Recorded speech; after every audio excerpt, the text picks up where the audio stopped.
Bismillahir Rahmanir Rahim. Alhamdulillahi Rabbil Alameen. Assalamu alaikum. We want to welcome our friends in South Africa, the United States, and around the world to this week's edition of our conversation with El-Hajj Mauri Saalakhan.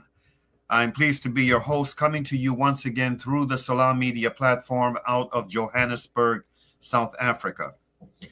Salam Media is an online portal for humanitarian journalism. We don't just report the news. We advise you on what you can do about it. Today's special broadcast, and this is going to be a very special broadcast indeed, is titled Voices for AAFIA. She is not alone. The focus will be on a wrongfully imprisoned Muslim woman known as Dr. AAFIA Siddiqui. AAFIA will mark 22 years of wrongful imprisonment, wrongful and torturous imprisonment, on March 30th, 2025, just 4 months from now. The late former U.S. Attorney General Ramsey Clark said this about her case. He said, "The case of AAFIA Siddiqui is the worst case of individual injustice I have ever witnessed." I was with Ramsey Clark when he spoke these words, and they resonated deeply within me. For those unfamiliar with her case, Dr. AAFIA Siddiqui is a Pakistani national who came to the U.S. as an 18-year-old for higher education. She did her freshman year at the University of Houston, where she acquired a full scholarship to MIT. After graduating with honors from MIT, she matriculated to Brandeis University, graduating again with honors, with a PhD in cognitive neuroscience. Among her academic admirers was the renowned MIT professor Dr. Noam Chomsky, who predicted a bright future for AAFIA Siddiqui, a future that she had stolen from her in a very horrific way. AAFIA's area of specialty was in how the brain works, with special emphasis on how children learn, especially those with learning disabilities. Her dream was to help revolutionize Pakistan's educational system. That dream, however, without any justification whatsoever, was cut short when she and her 3 young children became the targets of a rendition operation, a secret kidnapping operation orchestrated by American and Pakistani agents in her home city of Karachi, Pakistan. This happened again on March 30th, 2003. This shameful operation was based on nothing more than the suspicion that she might be a female functionary for Al-Qaeda. Here's a little piece of video of a 19-year-old AAFIA Siddiqui delivering a well-received speech in Houston, Texas, just before she set off for MIT in 1991. Let's see that video, Brother Sadiq. At this time, I'd like to call upon Sister AAFIA Siddiqui. Sister AAFIA is going to be a sophomore at MIT, inshallah. She's doing her major in genetics, and she'll be leaving day after tomorrow. Sister AAFIA is going to be involved in MSA at MIT, and she's already the Dawah coordinator, and she's already started work, alhamdulillah. Please, Sister AAFIA.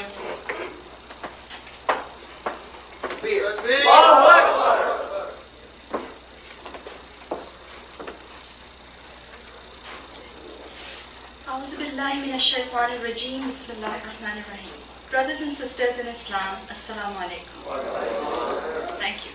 It is my challenge, not only to every single person on the face of this planet Earth, but also If there's any civilization on any other planet, it's my challenge to them as well, that Islam is the best savior and protector for women.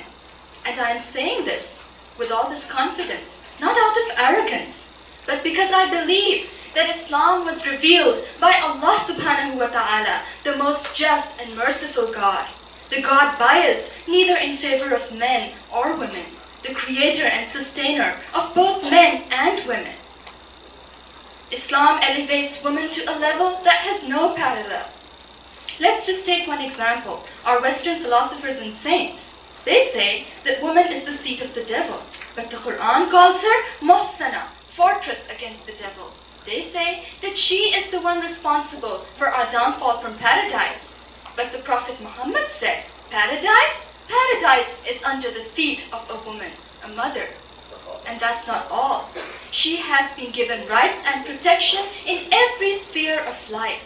She has all the basic human rights, including the right of inheritance, of owning property, of choosing her husband, of getting dowry, of divorce, of not only earning money, but even keeping every single cent she earns, and what not. You name it, and it's there. But let me make it clear that this earning money thing in Islam, it is not the responsibility of a woman. Her responsibility, her duty, is with Allah and with her family. And if she takes care of that, alhamdulillah, she's in good shape according to the Prophet Muhammad. That's enough for her salvation. But this does not mean that her duty is to slave away at home like a bondsmaid. This was at least not the practice or the teaching of our Prophet Muhammad or his companions. So you just got a little taste of Dr. AAFIA Siddiqui. In fact, this was before her doctorate, years before. She was just 19 years of age.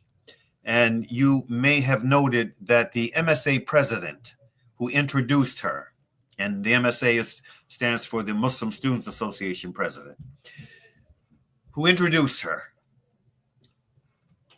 indicated that she had already been designated the Dawah coordinator at MIT before she even got there. This is how far her reputation for excellence, for commitment to issues beyond herself traveled, it extended.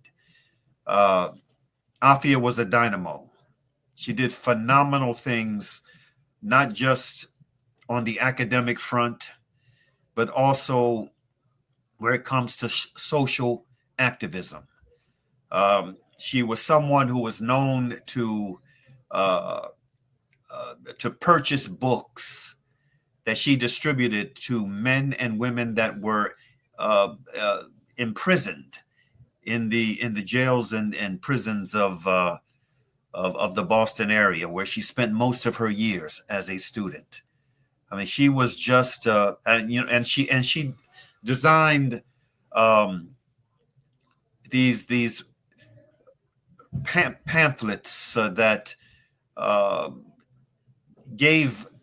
provided people with information about Islam. I mean, Islam is something that just burned within her heart, and it was an extension of the fact that she was not only a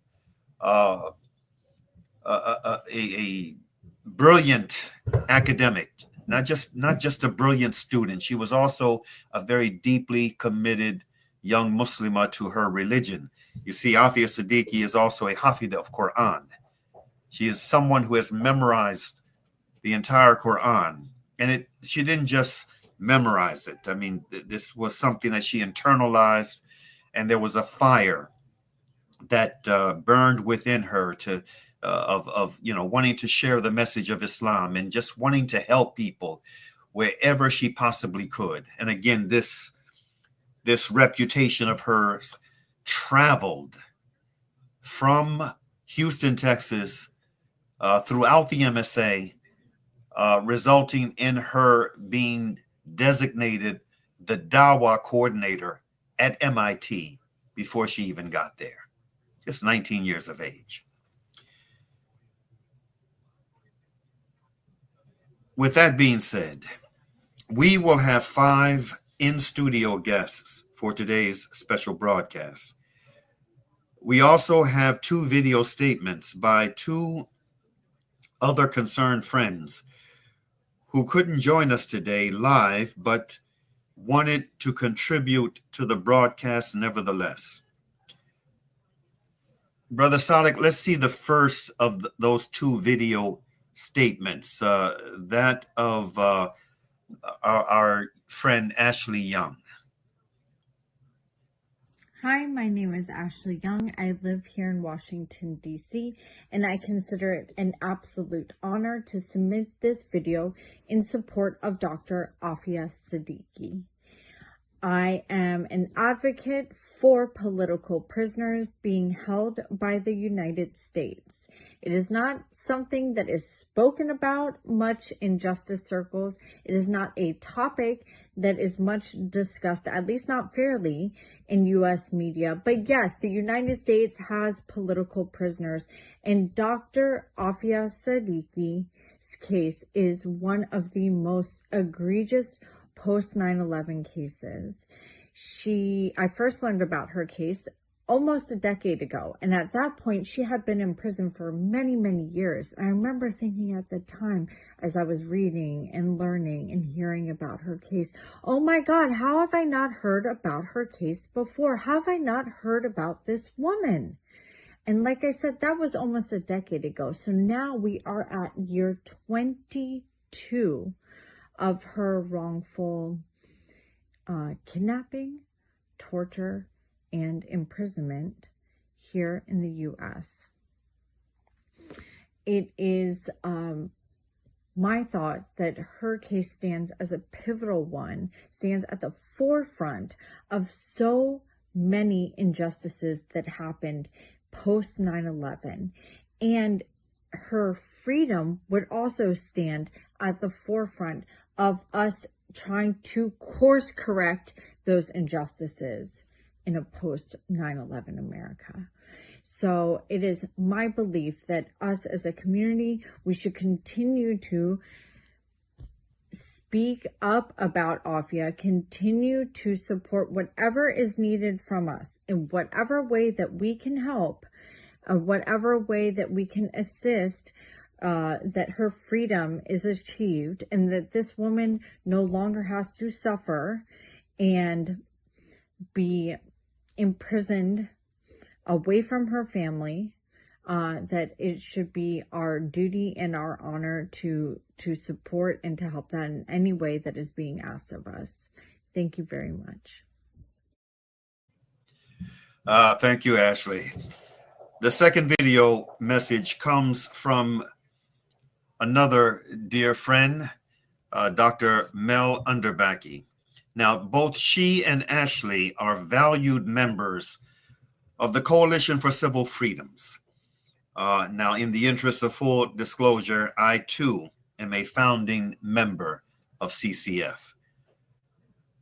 Let's see the video message of Dr. Underbaki. Hello, my name is Mel Underbaki. I'm currently the Executive Director of the Coalition for Civil Freedoms. I first heard about AAFIA Siddiqui probably 15 years ago. I learned that she had come to the United States to go to school, and that she had a scholarship at MIT, and then she went on to Brandeis, where she got her PhD in neuroscience, and she had interest in learning disabilities in children. And she was also very concerned about other people and did a lot of humanitarian work. And so she just was an all-around good person. But in the meanwhile, our government was trying to paint her as a terrorist with a lot of help from our media.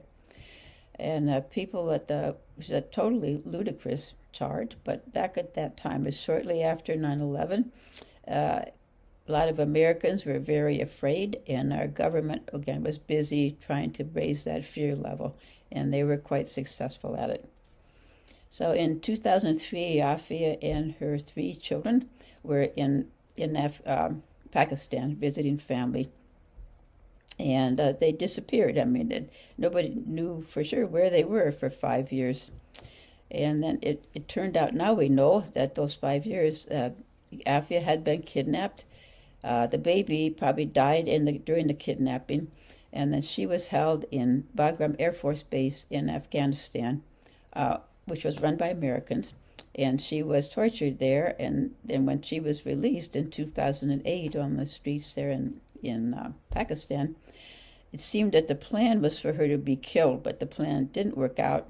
But she did end up getting shot, and the soldier who shot her, she was charged with attempted murder of the soldier who shot her. So she's taken back to the United States and put on trial, and there's zero evidence that would indicate that she did anything wrong, but she was convicted and sentenced to 86 years of attempted murder of the man who shot her. So she is currently in a prison in Carswell, Texas, where she's in isolation, and there's basically no end in sight. I don't think the plan is, if you let her out there, but I think the government's trying to cover up their crimes, and that's why she is still there. I know there's a lot of horror stories about my government's war on terror, but I'd say this is by far the worst. This woman, she lost her children. She was tortured for 20 years, is still being tortured. And again, our government is just covering up their own crimes. I think about her almost every day. So my hope now is that President Biden will see fit to redeem himself by giving AAFIA clemency and setting her free to go home to her family. Thank you. Thank you, Mel. On that note, let's take a commercial break. After we return, we will welcome our guests to today's conversation.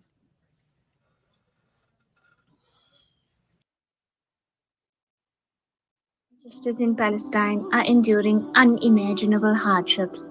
Ashraful Aid teams are on the ground, delivering crucial aid to those in need. But we can't do it alone. Palestine is suffering and they need your help. Your support can make a world of difference. Visit www.ashrafulaid.org today and donate to bring hope, relief, and healing to those who are in need. Shimmer, sparkle, captivate. Nothing less than a masterpiece. Droplets of gold inspires precious design. Platinum bursts with intricate freshness, and every pure diamond becomes more than just a girl's best friend. Voda Gold Gem Jewelers, where timeless dreams become a reality. Come to us. We tailor-make designer gold, platinum, and diamond jewelry. Trade in or remodel your old gold. Clad yourself with classy name-branded watches. We offer insurance valuation and freezer card calculation. Visit us at 534 Ridge Road, Overport, or call 031-208-9142. Voda Gold Gem Jewelers, manufacturers of fine gold and diamond jewelry.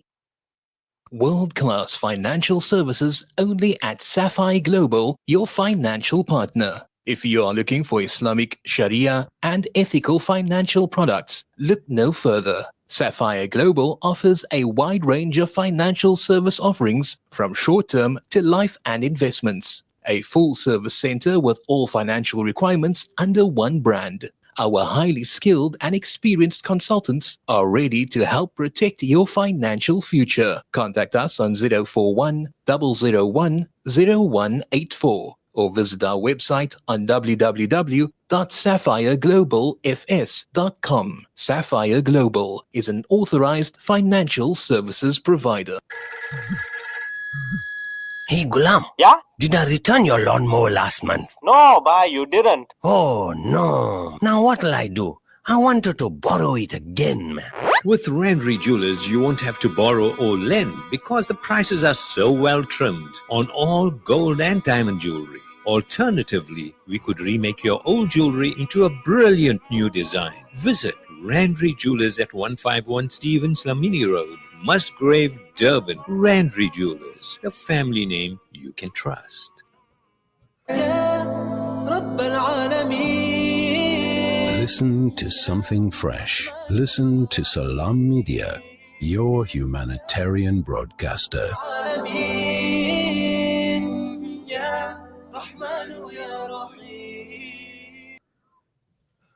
Welcome back. I am pleased to be your host for a very, very important conversation concerning a political prisoner known as Dr. AAFIA Siddiqui. And for this conversation today, we have five exceptional guests. Kathy Manley is an attorney who is very familiar with AAFIA's case. Reverend Kathleen Day is a pastor in Arizona, quite familiar with AAFIA's case. Paulette Daute is an activist. She's with one of the oldest political prisoner movements in the country, Jericho. And Lynn Jackson is another committed soul who, along with Kathy Manley, is also part of the Coalition for Civil Freedoms. And Tomiko Shine is yet another activist who we are welcoming to today's broadcast with the expertise that she brings to the table of concern. Without any further ado, let's bring all five of them on. And in the order in which I introduce them, I'd like to have each one say something about themselves, introduce themselves, and something about the work that they do. So without any further ado, let's bring them all on. We're going to begin with Kathy Manley.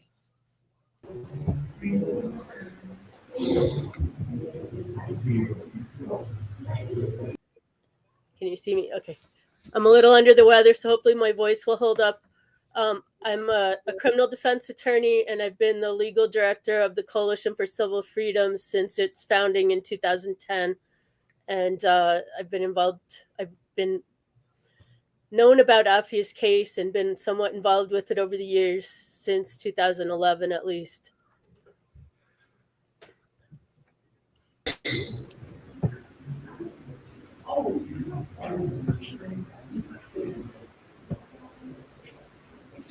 Reverend Kathleen Day.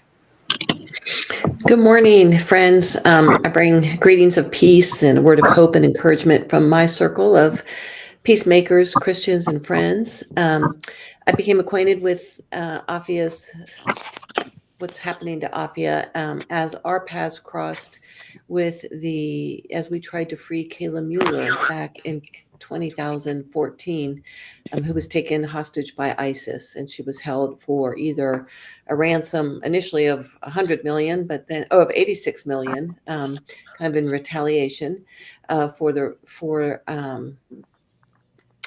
the 86 years of imprisonment that AAFIA was sentenced to, or 5 million euros, and both of those were. There were impossible choices to either gain the release of AAFIA or to pay the ransom. And I reached out to Mauri. Interestingly, the FBI had said they had no idea, had never heard of AAFIA Siddiqui. They had no idea who this person was, who was being lifted up as a path to Kayla's freedom. Just about 48 hours before we thought Kayla was going to be killed, I reached out to Mauri. They had, of course, said they had no knowledge of Mauri or the petition of 100,000 signatures that had asked for Kayla, a review of AAFIA's situation. And AAFIA's family wrote a letter to the hostage takers pleading for Kayla's release, compassionate release without barter, without any deals, just on the whole aspect of humanity. But the FBI refused to allow that letter to get to Kayla's hostage takers. And it's been my experience and my belief that, Kayla's life was kind of sacrificed because of the threat of any light being shown on AAFIA and on AAFIA's cause or her family. And over the years, I've been interviewed by many news outlets, by many journalists. I always, always, always tell the story about AAFIA. Never, never, never does it hit the light of day. And so for those reasons, I wish I was doing more. I didn't know. Continue would do whatever I could for Afia's family, for the cause of Afia, for Mauri. They extended just some unbelievable compassion and did, something that most people wouldn't do, given the circumstance that Afia was in, to then reach out for somebody else, to have them released, and not for no violence to happen in the name of Afia is part of what drove their decision to write that letter on Kayla's behalf. So it's with gratitude, with a heavy heart, but with a hope that we not only can bring justice, what Afia and Kayla both represent is really a violation of human rights. Doesn't matter what faith we are, what country we belong to, we believe in just a basic human rights. So many of us believe that solitary confinement is always wrong against the worst person. It's an act of torture. And transparency is always right for everything. And a heavy burden should be on any government that detains somebody, that there is transparency and access, because that is the very basic of our humanity that we should be doing. Thank you. Before we move on to Paulette, Reverend Day, I'd like to, I don't recall if I asked you this question, what the response was, but how was it that I came to your attention back then, those years ago? Oh, well, really, we had been made to feel so frightened that anything we did would get Kayla killed. Mm-hmm. Anything, only the FBI could save her, which they were the last people, I think, that could save her. And we had been asking, who is this Afia Siddiqui, that Kayla was being held for the release of Afia Siddiqui, or 5 million euros, and that they told us they didn't know who she was. And as we dug a little bit deeper, Mauri, your name came up as the head of this Peace and Justice, and then about the letter that you had sent just weeks before to DC with 100,000 signatures, which should have prompted some kind of review of Afia's situation. And we were nearing kind of the end of Obama's term as president. Well, close, not, I guess, about midway through. And then we bubbled it up through, like, the FBI said, can Kathleen reach out to this Mauri? And they're like, sure, I guess, but be careful, because he's a really, difficult, temperamental person. And they never thought that you would respond, and that we would have the response that we did. But, we can, and your response came at 10 o'clock at night, a letter. You were in the ICU. Your mother had just had a stroke. Despite this, we had this tight window. You had never heard of Kayla. Afia's family had no idea that there was a young American humanitarian being held, kind of with her life, dangling from the release of Afia. And so you sent this beautiful letter for us to send to her captors, and they forbid it. And I remember when we got that letter about 10 o'clock at night. I mean, I'm not a real out there person, but I remember just crying and like, we might save her. And no, don't ask the FBI. Don't ask the FBI if you can send it. Don't, just send it. It never got sent. Can you imagine? Yeah. And I always thought that ISIS needed some way to step off the cliff with Kayla. They had made demands, and it just made sense to me. They couldn't just walk away, right? Because that would make them look weak. That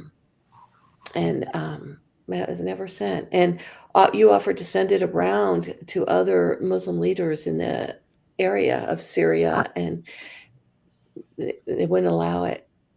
They wouldn't allow it. So that's how it all hung in the balance. And I've told that story to so many people on camera already, and in books, and everyone's afraid for that story to be out there. Well, bless you for having the fortitude to tell it. And how is Kayla's family doing these days? How you doing? They're okay. They, they're still trying to find her remains. We know a lot of what happened near the end, but not all of it. They'd like to bring her remains back as kind of, that violence and terror not having the last word, put her to rest. But yet they know they have to also move forward, and they have to live lives that include joy and laughter and the gifts of the present. Otherwise, they allow her captors to have the last word. So they are moving forward in ways, but that pain is heavy. But Right. just as all of you are doing as well, that you still have to be present for the life that is right now. Yes. Okay. Well, thank you. Let's hear from my good friend out of Atlanta, Georgia. We were just together, a week or so ago. Paulette Dote with Jericho National. And I understand you're on the road, Paulette? Good evening. It's nice to see everybody. I see a Sister Tomiko who I've worked with in DC, with you, Mauri. So it's very wonderful to see other sisters who are, as we say, working to free all political prisoners. Yes, indeed. Tomiko said that you would be pleasantly surprised. Well, the more women we get organized to understand this, the more powerful the movement to free political prisoners would be. Yes. And I have known about AAFIA Siddiqui for quite a number of years. And during the capture of Lynn Stewart, who was in Carswell, her husband, Ralph Pointer, and I would go in front of the White House for a whole month. We went there every day. And then in the evening, we would hook up with Mauri, and we would hold placards and talk to people about AAFIA. Yeah. So while it's been very difficult because no one could write, people could write, but she never got letters.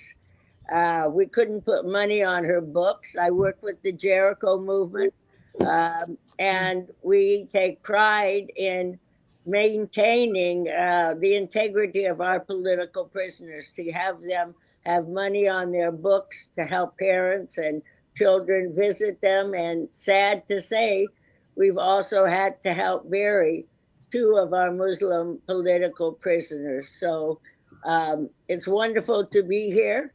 I have done this work since 1998. I not only work with Jericho, but I am on the board for Leonard Peltier, who I have known for 50 years.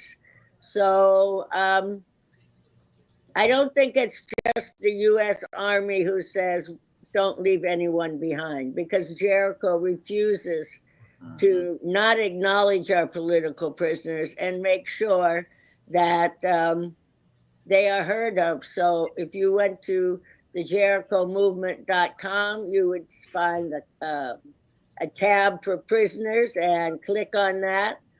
There's pictures of all our current political prisoners.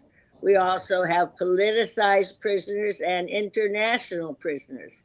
And it was sort of difficult to decide where we should put AAFIA, but she is one of our current political prisoners. Even though she's a Pakistani citizen, the United States has disregarded her to such an extent that we feel we must stand and say she is one of us. And not only because of her knowledge and work with the Quran, but because of her work around children and students. I'm a former history teacher for high school students.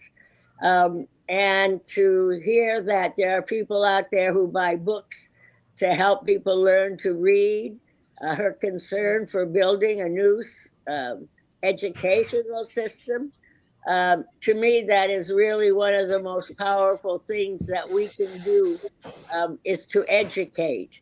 And so it is a great honor to be here.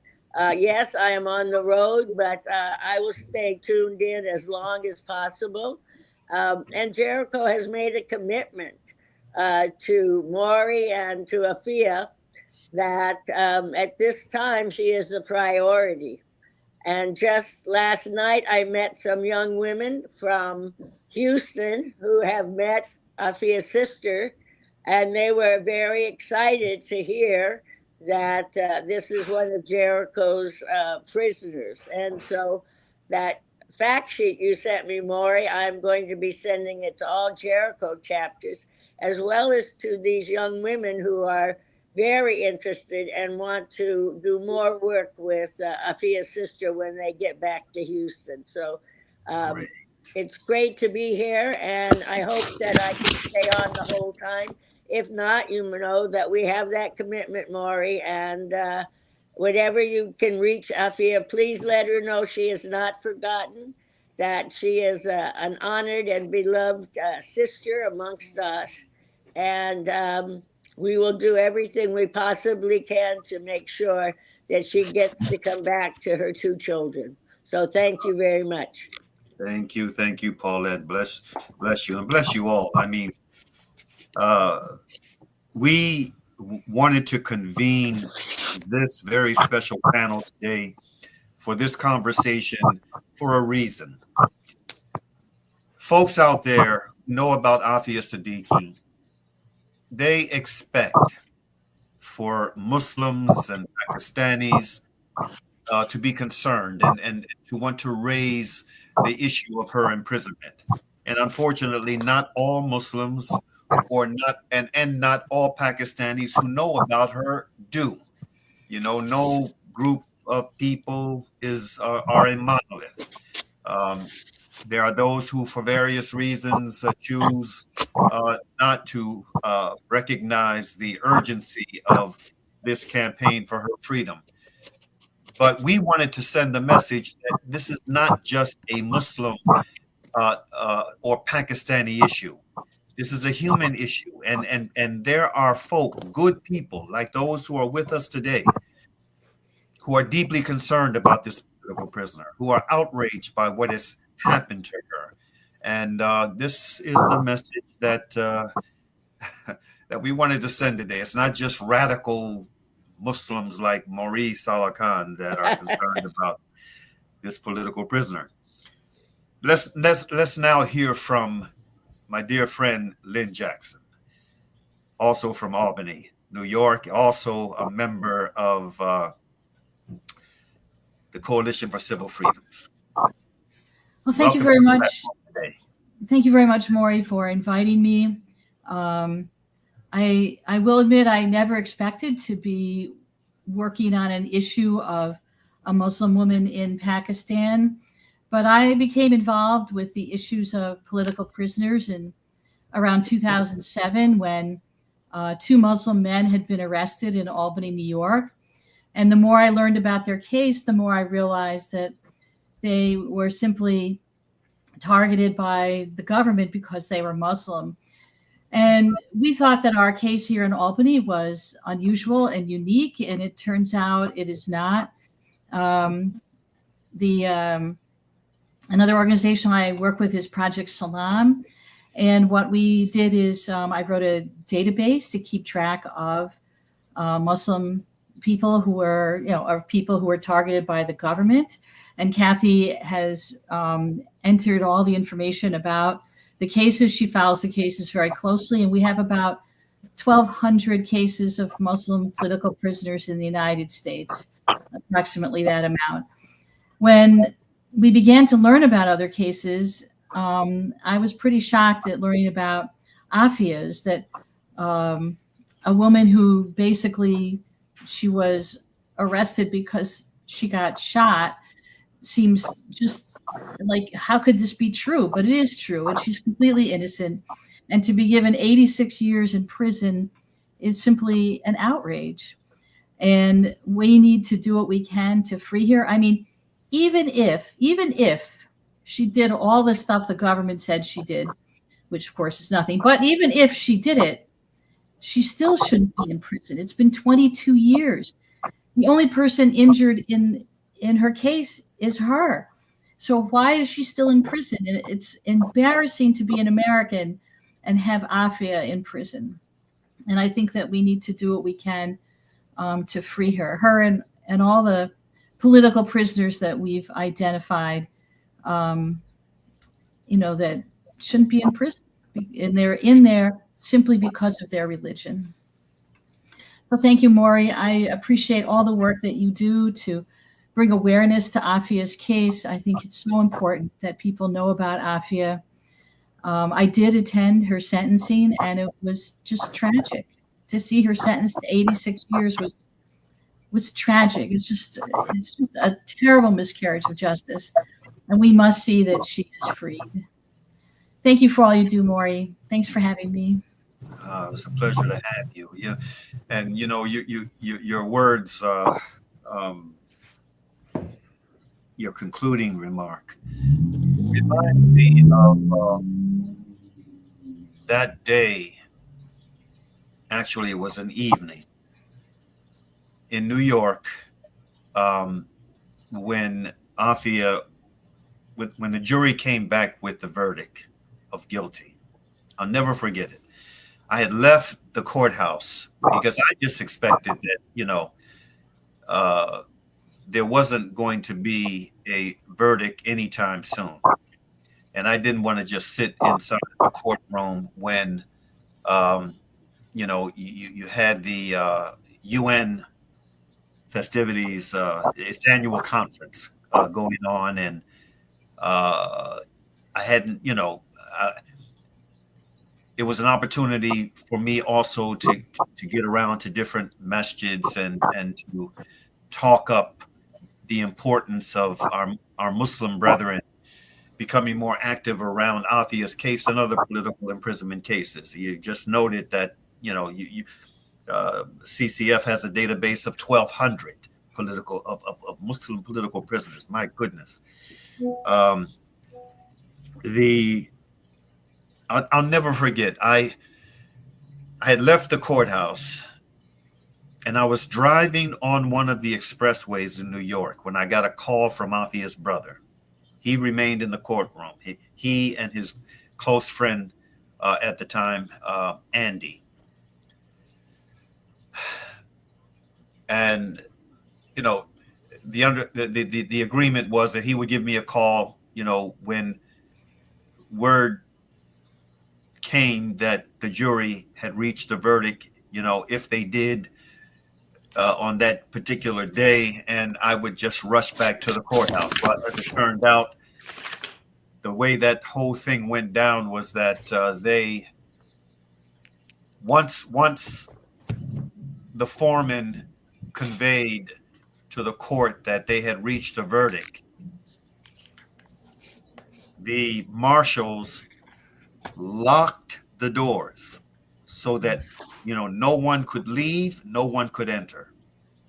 And so it was after the proceedings ended that I got the call from Muhammad Siddiqui, AAFIA's brother.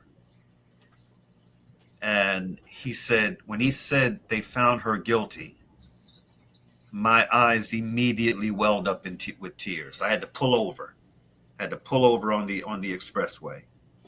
And for a few moments, it took me a few minutes to, really gather myself together. It was that, and I've been in courthouses in cases all over the country over the past 3 decades or so. I've been in courthouses all over.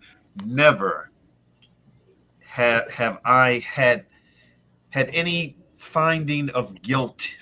And in the overwhelming majority of these cases, as you know, the government has a high batting average of convictions, but never have I had that kind of emotional response to a jury coming back with a finding of guilt. I just didn't believe that they could do that, given the fact that not only was all of the evidence for what AAFIA was being accused of in her favor, but the government star witnesses contradicted themselves and each other. They should have been charged with perjury. And all of that was ignored.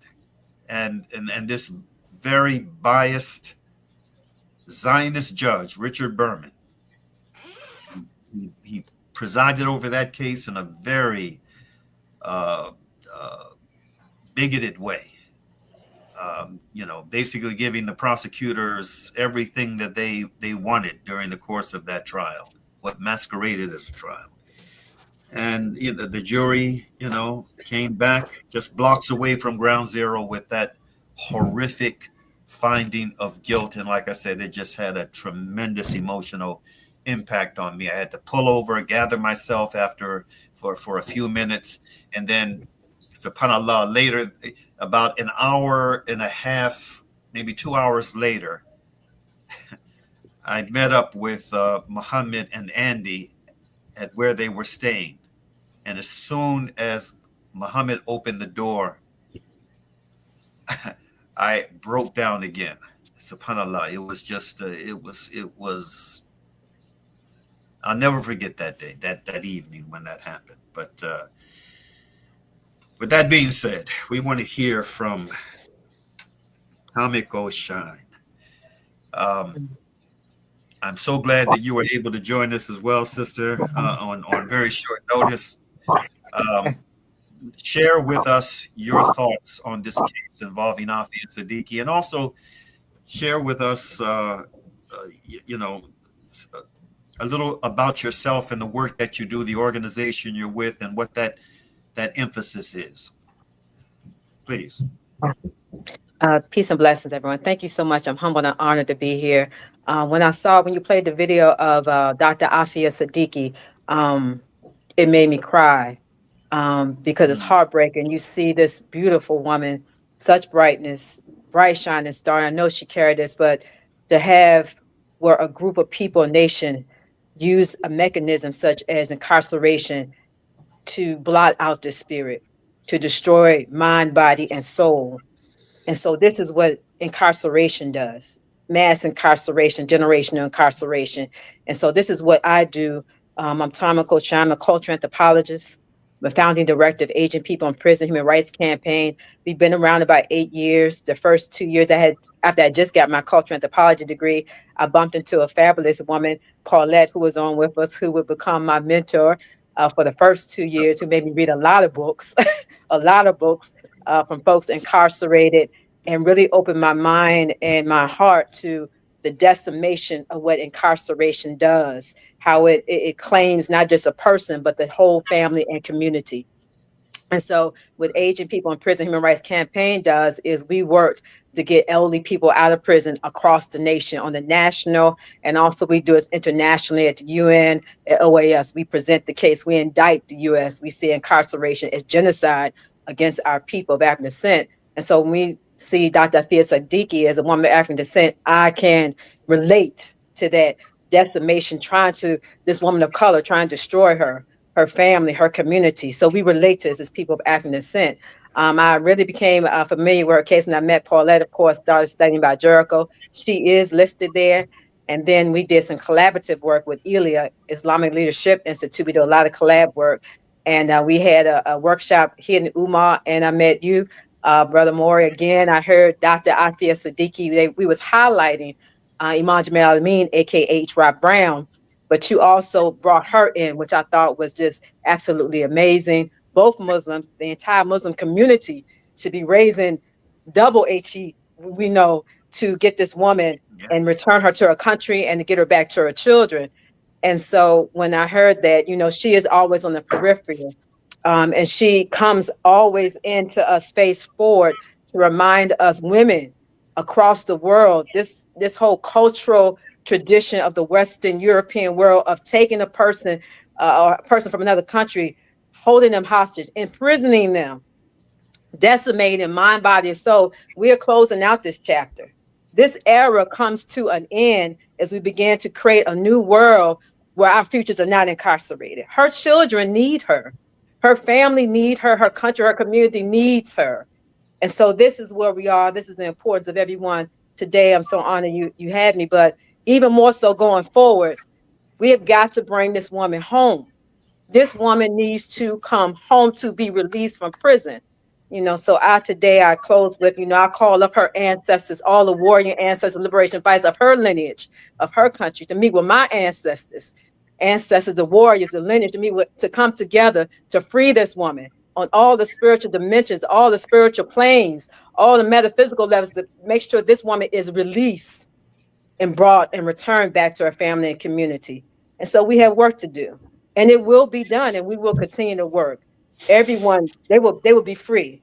We will not continue with chains around our people of color. We will not continue this tradition.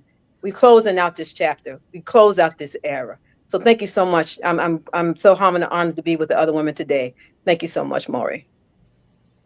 Thank you. Thank you for being here with these magnificent sisters of ours.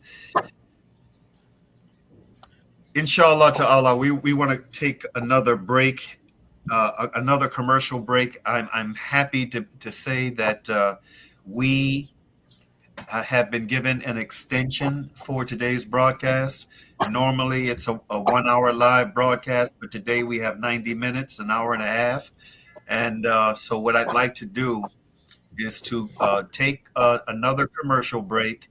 And then after we come back from the break, we will resume the conversation with our friend Kathy Manley, sharing some more thoughts on not just the case of AAFIA Siddiqui, but how her case compares defense attorney to so many other cases that she has had to adjudicate over the years. So with that, let's take a break, Brother Sadiq. Come back on the other side.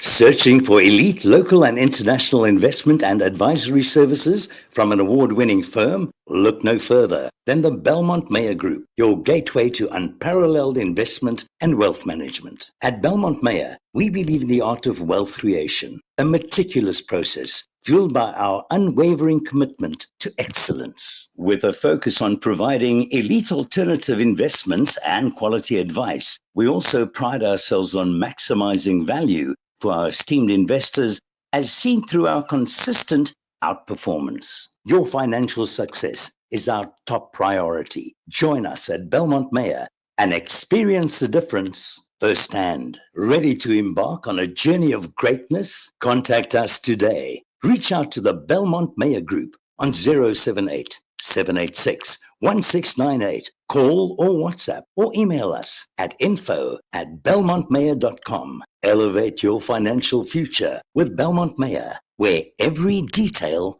matters. You know, it's a wonder how kids get anything done these days. With all the distractions, when do they even get time to study? As a mother, all I can really do is make sure they have all they need to perform at their best. That's why I choose to include Sunfoil, triple refined pure sunflower oil with every meal I make. Naturally cholesterol-free and approved by the Heart and Stroke Foundation as part of a balanced eating plan. So whether I'm cooking, frying, or baking, I know every dish will be a wholesome one. Sunfoil, now we're cooking.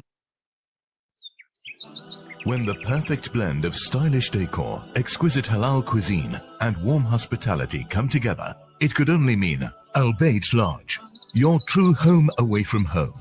Al-Bayt is the ideal heaven for families, business people, and tourists with its 4-star family rooms and other luxurious facilities. Conveniently situated close to Port Elizabeth Airport, the beach, and other amenities, your stay will be truly unforgettable, as you'll be taking home lasting memories of the warm hospitality, the serenity and tranquility that Al-Bayt has to offer. For reservations, call 041-583-6415 or visit www.albaytlodge.co.za. Valley's Motor Spares. We supply motor spares and accessories for all makes and models of motor cars, LDVs, buckies, trucks, and earth-moving equipment. We deliver on time, every time. Please contact us via WhatsApp on 014-592-0925 or call 014-592-0925 or visit 28 Zenderling Street, Rustenburg. Remember the name, Valley's Motor Spares. Listen to something fresh. Listen to Salam Media. Welcome back. Today's broadcast is all about conveying the message that Dr. AAFIA Siddiqui has not been forgotten. Kathy Manley, as a seasoned criminal attorney, how does AAFIA's case stack up to the many other cases you've had to deal with over the years? And over the past few years, I mean, those cases that you've weighed into to some degree or another as also a part of Project Salam and the Coalition for Civil Freedoms. Please. Sure. I guess there's kind of two universes of cases I've been involved with. One is kind of ordinary criminal cases that don't involve the T word, terrorism, or Muslim defendants, although there's sometimes Muslim defendants. And in those cases, there's more fairness. It's not always fair. And there's, of course, it's part of the mass incarceration system. And there's still a lot of unfairness. But in those cases, attempted murder, say in New York State, usually be 10 to 15, maybe 20 years. The maximum is 25 years. You can't go beyond that for attempted murder in New York State. And then there's the universe of federal so-called terrorism cases, most of which we're involved with. There's no actual terrorism involved. And in those cases, there have been a handful of life sentences. And I would call this a life sentence. Unfortunately, if we can't get her out, I mean, she's not going to live 86 years in that prison, obviously. And the Holy Land Foundation case, it's also 2 of the people got life sentences essentially for the same reason. But most of the sentences are more like 15, 20, maybe 30 years. It's still a really long time, but not 86 years. And I also attended that sentencing. And at that point, I guess I wasn't shocked because I already knew enough about the trial and the way things had happened to know that the level of unfairness that was going on. But I was disgusted. I was entirely disgusted by that sentence and the fact that Judge Berman imposed the terrorism enhancement, which shouldn't have been applied. There was no terrorism involved in the evidence that was presented in trial, really. But he managed to apply it in such a way that it was upheld on appeal, as usually happens in these types of cases. But it was really outrageous, worse than the case of Yasin Arf, because they're totally innocent, him and his co-defendant, but they only got 15 years. They're out now living their lives. It takes a toll, but I mean, it's not 86 years. And my theory is, okay, so she was kidnapped in 2003. All sorts of horrible things happened to her. It was between the U.S. and Pakistan, perhaps at the U.S. behest, certainly U.S. involvement. And whatever happened to her, she was in rough shape by the time she was dropped off in 2010 on the streets of Ghazni, Afghanistan. And I think the plan was for her to be shot at that point, but for whatever reason, she ended up being detained by Afghan police. And at that point, the U.S. government said, no, we want her, just hand her over to us. And they actually said no, which was kind of amazing. They said, you can question her, but we're not handing her over to you. And at that point, that was when there was this fairly small room at the police station there, and she was behind a curtain. And my theory is this is a special ops guy from the U.S. military. He has a very powerful M4 rifle. My theory, I mean, I don't know exactly, but my theory is that gun wasn't loaded. He put it down, wanting her to pick it up so that they could shoot her and kill her. And I guess she picked it up, supposedly, but there's no way she could have ever fired it, whether or not it was loaded. Because and they did shoot her, she almost died. They almost succeeded in killing her. But if that powerful M4 rifle had been fired in that room, it would have basically blown the wall apart. And there was no way it was fired. They pointed to a small bullet hole, saying this is the bullet hole from it. Absolutely no way. And plus, that bullet hole was there before that day. There were photographs that were shown, and that was actually mentioned it was in evidence at the trial, but the military people lied so much, and the jury believed them rather than actual physical evidence based on the climate of fear and the specter of terrorism. So it was outrageous, and I gotta say also that we in CCF have been inspired for several years now by the work of Jericho, because we've been doing this with CCF since 2010, and we've come to realize this is a lifetime generational struggle. We're not going to just get all these people out right away. We're trying and trying, but we have to pace ourselves, and we have to just keep going and get new people involved and just keep going. And so Jericho's work, they've been doing this for so long for these political prisoners from the 60s and 70s. And so you've just been such an inspiration to us as how to stay in there, be steadfast, and just keep going.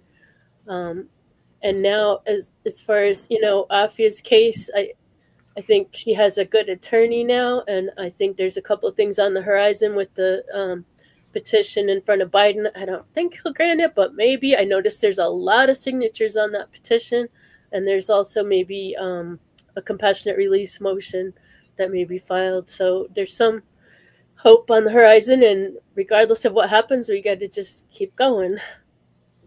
That's right. The struggle must continue. Something you said reminded me of something that Cindy Sheehan said. And for those who are not familiar with the name Cindy Sheehan, she is the mother of an Iraqi soldier, a young Iraqi soldier that was killed.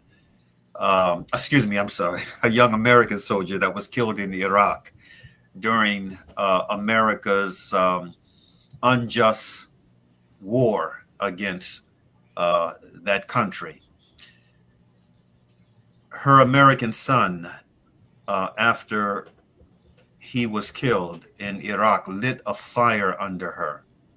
And she became an activist, a very prominent and highly respected in some circles, feared in other circles, and somewhat scorned activist.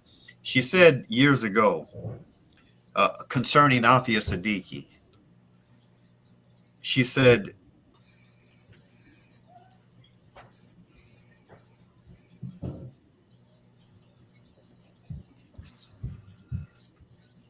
AAFIA, and I'm having to paraphrase. I don't remember her exact words, but paraphrasing what she said that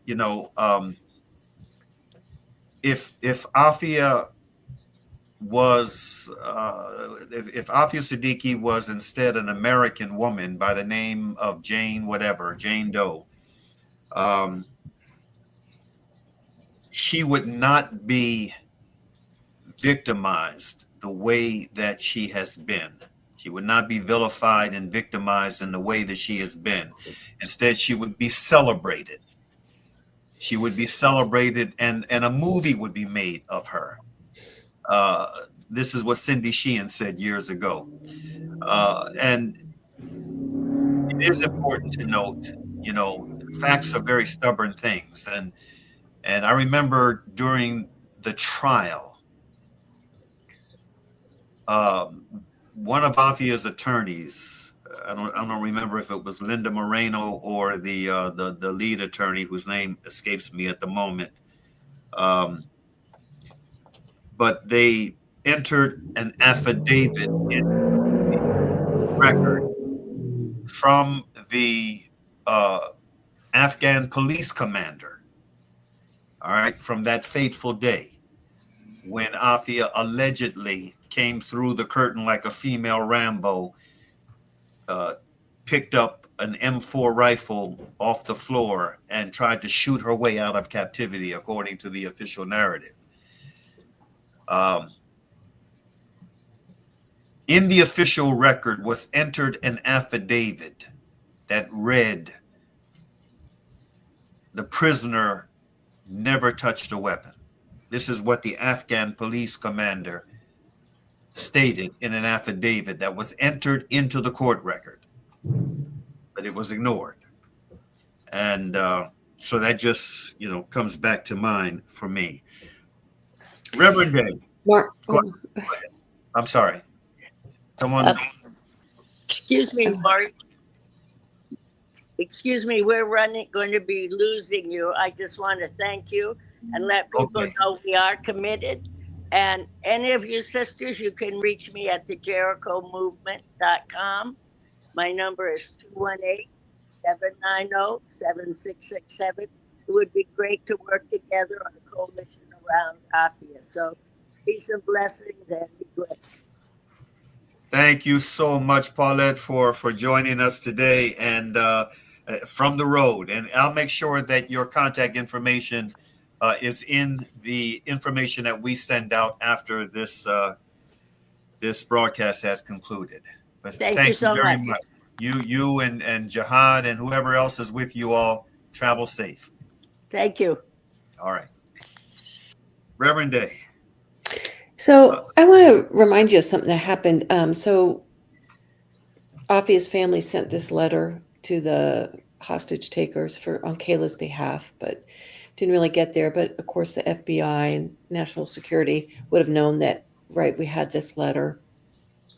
Well, about a week or so, not long after James Foley was beheaded, by Jihadi John. And what CN put up there was a picture of AAFIA Siddiqui. So when James Foley was killed by ISIS, and, CNN would have gone to what? The FBI, the national security, they would have gone to try and figure out what was happening. And to me, it was very intentional. Why would they have put up a picture of AAFIA Siddiqui? And I think that it was like they already knew, our government knew that the Siddiqui family had tried to plead for Kayla's release. But instead, they put it up as if somehow AAFIA was the impetus behind the beheading of James Foley and then the other American men that were killed, all the Western men. And just that always, and it was then, Mauri, that I wrote a letter to you with the Muellers, approved of, thanking you, because we're like, we have to do something to counter this narrative. And oh boy, did that cause all kinds of furor. People so mad at me. And, when then, that's when James Meek was the one that showed up when you had a news conference and actually kind of broke the news that there was a humanitarian. And even though I had written the letter gender neutral, you were careful not to use Kayla's name, but I think you used the feminine pronoun. And then, all these news agencies that had already known her name, but had a kind of an embargo on saying it. And somehow it was just chaos, but just so, to me, disingenuous how wrong it was that they tried to make it look like AAFIA was the one somehow, and her people and the cause of the beheadings that happened to those Western men. Indeed.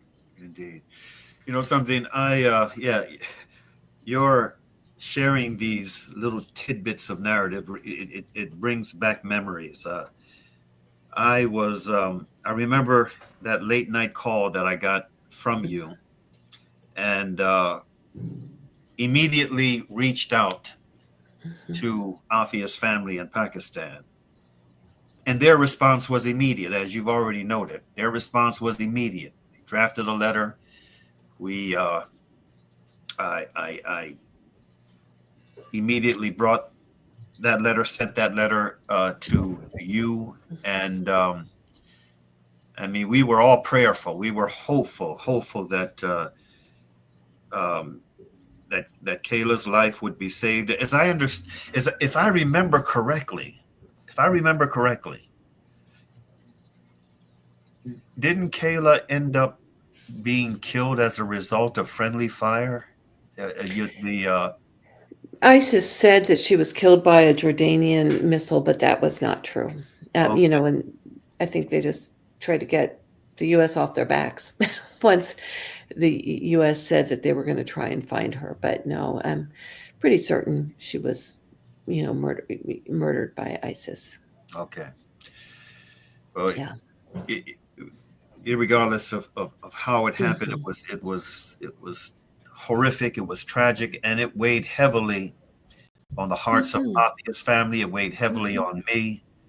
I know it weighed heavily on you all, and I was even more touched by the fact that you and those within what was probably a small circle, and probably remains a small circle of folk, who truly, sincerely care about AAFIA and her plight.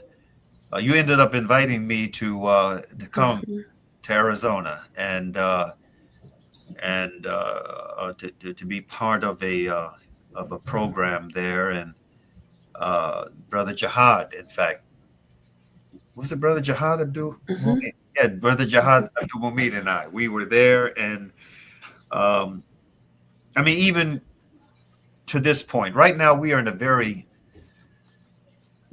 polarized America right now. Mhm. We have a character that's on his way back into the Oval Office that you can only scratch your head, you wonder how could this have happened in this land of liberty and justice for all, in this land where there's supposed to be equal justice. And I know that you're in a state that is far from blue. So the fact that you have the kind of heart and mind, the conscience. When I reached out to you and invited you to be a part of the broadcast today, I kind of felt that there might be a 50-50 proposition, but it wasn't that at all. You immediately responded with a yes. And, bless you for this, Reverend. Before we move on, I want to ask you, given the atmosphere that we're in now, you are a member of the cloth. You are a Christian minister. What is your take on where we are right now as a nation, and what the prospects are for us being able to find our way out of this the state that we find ourselves in, with obvious case being just one of so many that is emblematic of the two Americas that the late Senator J. William Fulbright spoke so eloquently about in his book entitled "The Arrogance of Power." What is your thoughts on this? Well, to be honest with you, I wrestle sometimes with hanging up the cloth. I don't recognize much of what is called Christian today. The Christian white nationalism. All these people that stand up with such vile, vile words and wearing the cross and, chanting anti-Semitic, anti-Muslim, anti-everything things. I don't have the answer, but it's so deeply troubling for me as in my faith. I wrestle with it. I wrestle with what to call myself now because of how Christianity has been so co-opted by political extremists, racist political extremists.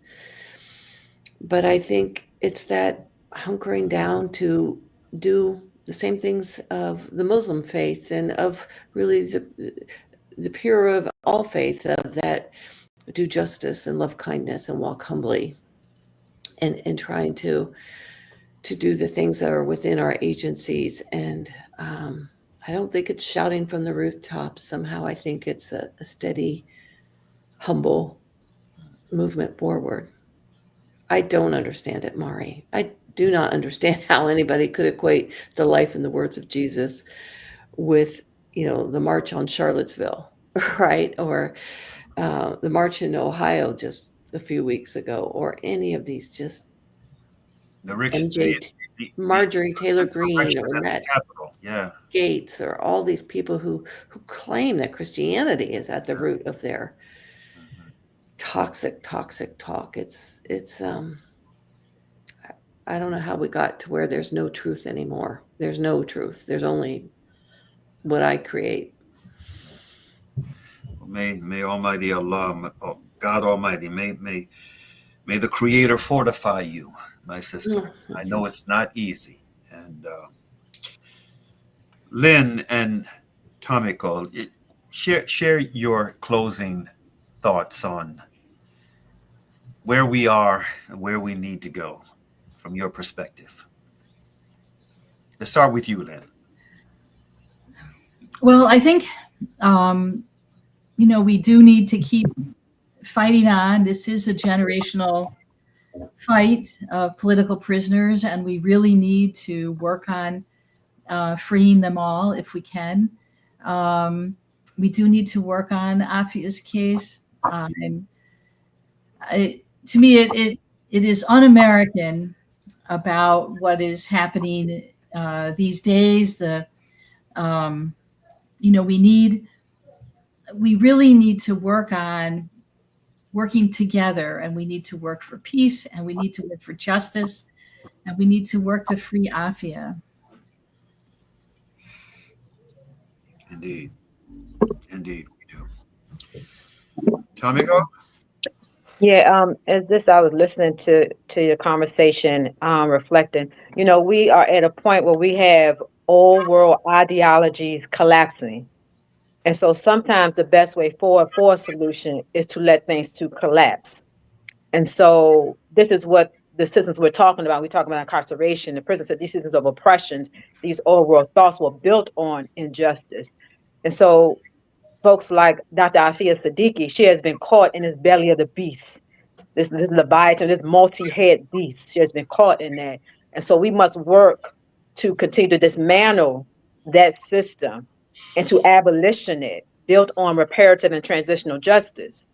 And so Dr. AAFIA Siddiqui, she is an international political prisoner. And so her case, her advocacy needs to be heard in the UN, International Human Rights Body criminal courts, right? She is an international political prisoner.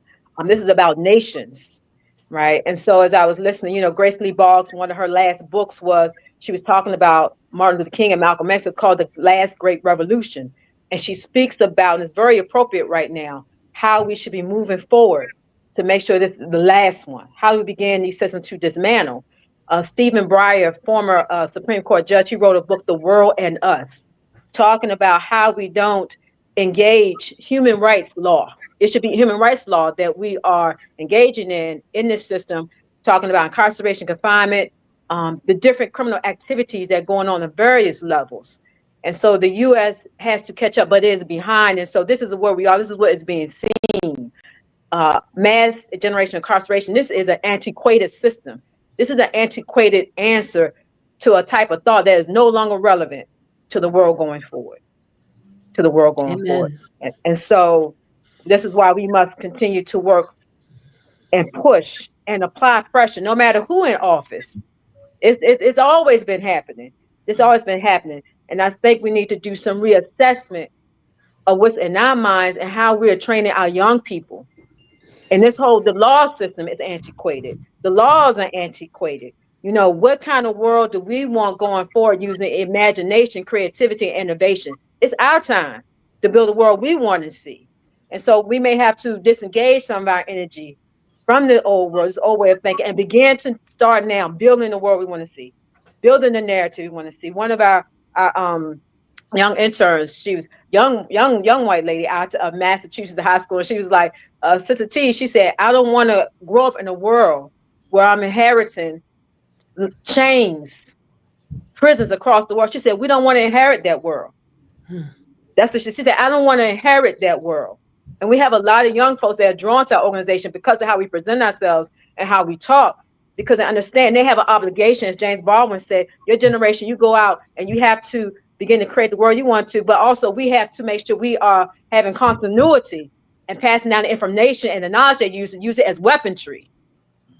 Use it as weaponry. And so, no, we don't take back no steps. We don't stand back. We ain't standing down, and this is how we have to teach our youth going forward. It's about resistance.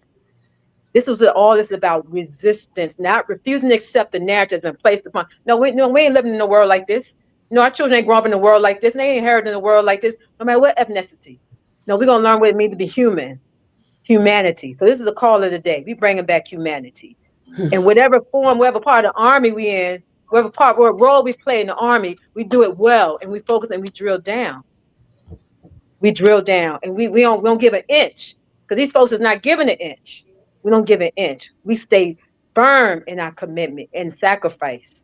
What will we have to do to create that new world? And we're bringing it in.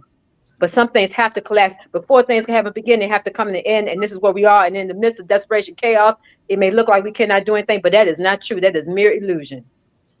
This is what this is today. This is the testament. What you did, Brother Mauri, we are doing something. And don't think the power of the word doesn't create new manifestations and new narratives. It does. And it goes into action. And we're calling everybody today, you got to rise up, you got to stand up. This woman, all the entire Muslim community across the world should be standing. We got to go to the prisons, around the prison, walls of Jericho fall. This woman is going to be released. She's coming home. It's the power of the people that makes change. It's going to bring this to where it needs to be. We must bring this woman home. And not others. They must come home. It's up to us. That's right. Okay, there is another piece of video that I want us to see. One of the co-counsels for AAFIA, Maria Carey, she sent out an urgent message, a call for action on behalf of AAFIA with a petition drive that is now underway. Let's see that piece of video, Brother Sadiq. Okay, bismillah. Assalamu alaikum, everybody. My name is Maria Kari. I'm a human rights attorney from Houston, and I'm co-counsel with Clive Stafford Smith for AAFIA Siddiqui. The single most important thing that happens now, between now and until the end of Biden's term, is that clemency petition. And that's where all of us can come in, right? So I get a lot of questions to me of, tell Sister AAFIA I'm thinking about her. You're going to go see her. Tell her. And I do. I pass on all of your messages. I took letters and messages today for her. And she sends salam to those people. But there is a way you could do more. There is a way to help her. One of the things that we've identified is that letters in support of her clemency petition sent directly to President Biden, literally at the White House address, which we will provide you with, are terrifically important at this stage in legal proceedings, because the clemency petition from her lawyers is one part of the process. The other part of the process is you guys, the people in the diaspora, the Pakistani diaspora here, the Muslim community in the United States. They need to rally behind her as much as the Pakistanis back home, right? AAFIA is a symbol of injustice, of oppression, of resistance, but also hope and dignity, right? And that applies for people everywhere. So whatever AAFIA means to you, put that into a letter. If her story resonates with you because you're a mom with kids and you look at them and you see yourself as in AAFIA's shoes, right? With your kids getting put into a foster care system, with your kids being thrown into prison, with one kid potentially being killed. And if that's part of the story that hurts you, which is what it does for me, then put that into a letter and tell President Biden why AAFIA deserves her clemency petition to be approved. If you resonate with her as a young Muslim, a fierce warrior of social justice, and that's one thing AAFIA said to me today, tell people to keep pursuing the command for social justice and seeking humanitarian relief for oppressed populations everywhere, including Palestine. If that's why AAFIA's story moves you, put that in a letter. Send it to President Biden via mail, via email, and we'll provide you with those addresses. And if you as a male feel wronged by what happened to your sister in Islam, put that in a letter. Tell Biden why he must accept this clemency plea that we've put forward to the administration. And inshallah, we'll get it done. Thank you so much for your guys' support and du'as.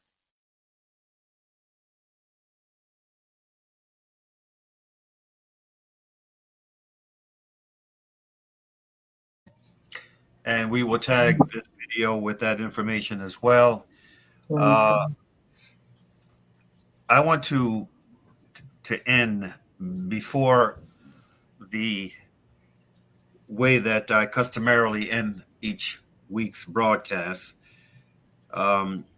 with a special note of thanks, a special note of appreciation for you ladies that took the time out of your busy schedules to join us today on short notice. It was on short notice for this this conversation on AAFIA, and I want to thank Salam Media for extending that additional bit of time for us to be able to really flesh this out in the manner that we needed to do. Again, Kathy Manley is a criminal defense attorney based in upstate New York. Reverend Kathleen Day is a pastor in Arizona. Paulette Daute, who had to leave us, is one of the pillars of the Jericho movement, one of the oldest political prisoner organizations in the country. Lynn Jackson is another committed soul who is one of the founding members of Project Salam, and she's also with the Coalition for Civil Freedoms. The same applies to Kathy Manley. Tomiko Shine, who, you know, I've just had the pleasure of being introduced to, I guess maybe about 2 years ago, 2 or 3 years ago for the first time. Is a sister with a fire raging inside of her, and she represents the conscious part of, you know, this our African American heritage, which is a very unique and it's a very unique, it's a, you know, sociological experience. You know, what we have been through, which makes us very sensitive. Those of us who are conscious, it makes us very sensitive to the suffering of others, and that comes out clearly in what our sister has to say and the way she says it. I just want to thank all of you ladies for, you know, on short notice, taking the time out to be with us today. May Almighty God bless the rest of your day, and may we one day soon be brought together again in the aftermath of this long suffering Muslim woman who the former U.S. Attorney General again described as the worst case of individual injustice he had ever seen, Ramsey Clark. You know, may we come together again on a day of celebration when this sister is back home where she belongs. On that note, I want to conclude the broadcast as we normally do each week with a verse from the Quran. Bismillahir Rahmanir Rahim. Wal Asr. Innal insana lafi kusr. Illa alladhina amanu wa amalu salihati. Wa tawasaw bil haqq. Wa tawasaw bis sabr. Which means, in the translation of the meaning, in the name of Allah, in the name of God Almighty, the Beneficent, the Merciful. By the token of time through the ages, surely humanity is in loss, except those who believe and do good, and exhort one another to truth, and exhort one another to patiently persevere. Peace be unto you. Assalamu alaikum.